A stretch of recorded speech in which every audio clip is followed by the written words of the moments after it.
Hi everybody. Here is our last video for this particular lesson. This one's going to be a little long. I apologize. However, it's going to be fun to look at some of these, I think. Either way, we're going to start out with a basic inequality graph that we're going to create. We have 8x plus 4y is less than or equal to 12 and y is greater than 1/2 x minus 2. Let's start graphing these. If we go to our steps that we had to do with graphing, first things first, I need to make sure both of these equations are written in slope-intercept form. It really helps with the graphing. So I'm going to put a little bit of work up here. We have 8x plus 4y is less than or equal to 12. So I'm going to start by subtracting 8x from both sides. I get 4y is less than or equal to negative 8x plus 12. I'm going to divide by 4 on all the terms to keep the proportionality of this inequality, and y is less than or equal to negative 2x plus 3. And so now I have my two inequalities. We have y is greater than 1/2 x minus 2, and y is less than or equal to negative 2x plus 3. So let's start graphing them. I'm going to start by graphing this one because I have it sort of fresh in my mind. I'm going to go to my 3, my y-axis. I'm going to go down 2 units and to the right 1. Down 2 units to the right 1 to show that slope of negative 2. Down 2 units to the right 1. Down 2 units to the right 1. And so on. And finish it up in the other direction. Then after that, am I going to have a solid or dashed line? It's going to be solid and it's going to be shaded up or down or above or below, and it's going to be shaded below. So it's solid and below.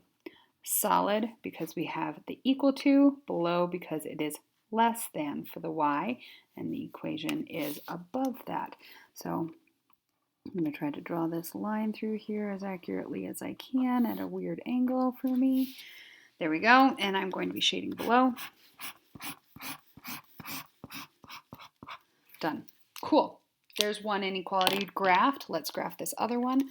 We have y is greater than 1/2 x minus 2. So I'm going to start at negative 2.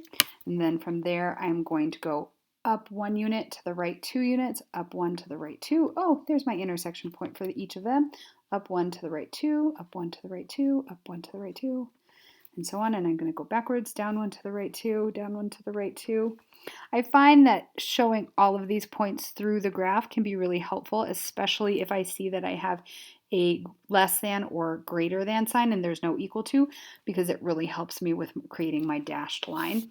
So this one is going to be dashed because there's no equal to for my inequality, and I'm going to be shading above because the y is greater than my equation for the line. So above. And so now I can create my dashes through those dots that I made, which is really helpful. And I'm going to shade above. And it's sweet. Now I can also look at these things and I can say, okay, what are some points that are actually valid points that are in here? I could say, oh, 0, 0 is a great point that both of them work with.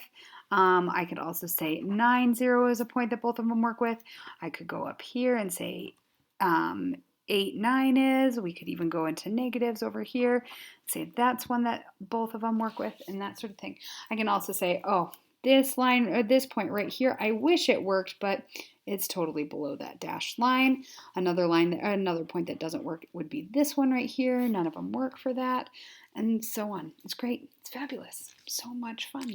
So we can look at all sorts of different examples of points that don't work and points that do work because they're within that region.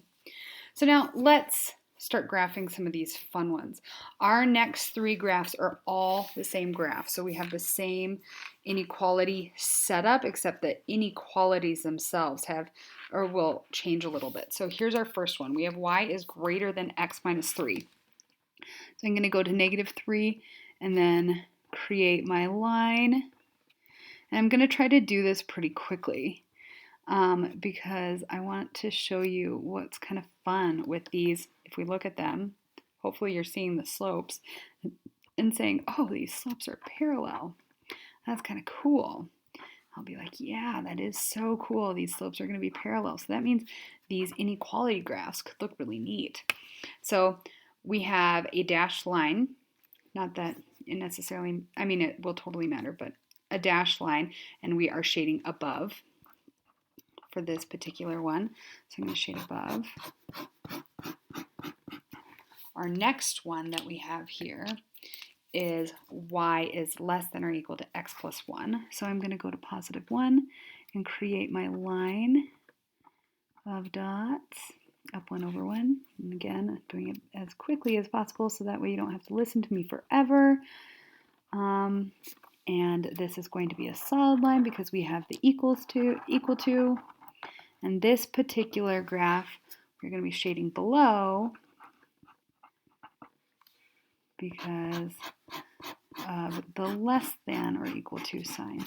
So the solution region is this kind of cool like area in between those two parallel lines. That's kind of neat. I'm going to make it really obvious. So there's my solution region. Isn't that cool? So the lines overlap. That being said, let's look at those same graphs in two other ways with different inequalities and see what happens there. So here's this top one. We had that -3. It went up 1 over 1, and we knew it was a dashed line. So I'm going to just create that dashed line right away because that didn't change in the least. This one is going to shade below this time. Below. So I'm going to shade down here.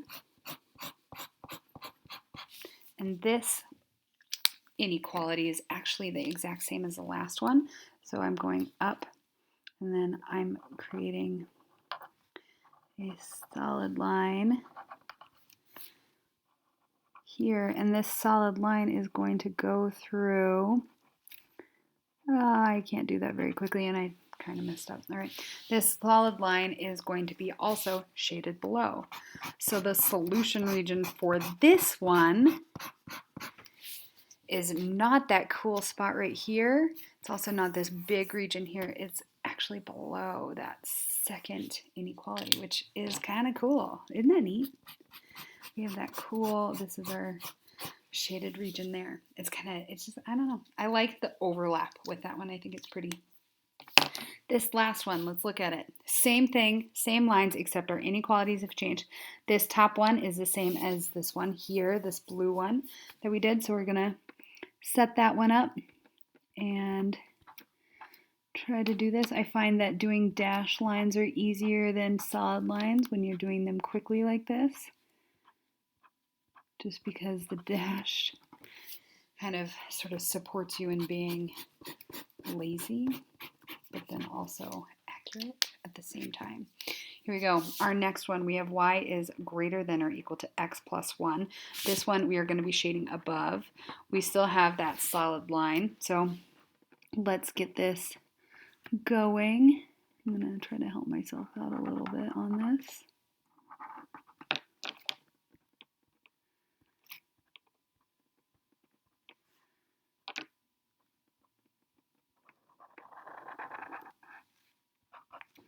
This one I'm shading above. So when I look at this particular graph, there is no solution. We have two inequalities. They're parallel lines, so they never intersect. There is never going to be an overlap area because they are both shaded in the other direction. So I could put any number in there or any point in there, and one of them's always going to be false. Kind of cool. All right, so here are all of our graphs that we did. They're kind of all fun and different and cool. Either way, parallel lines are kind of cool in terms of creating graphs, and I hope this little video was helpful and kind of fun. Thank you for watching. Bye.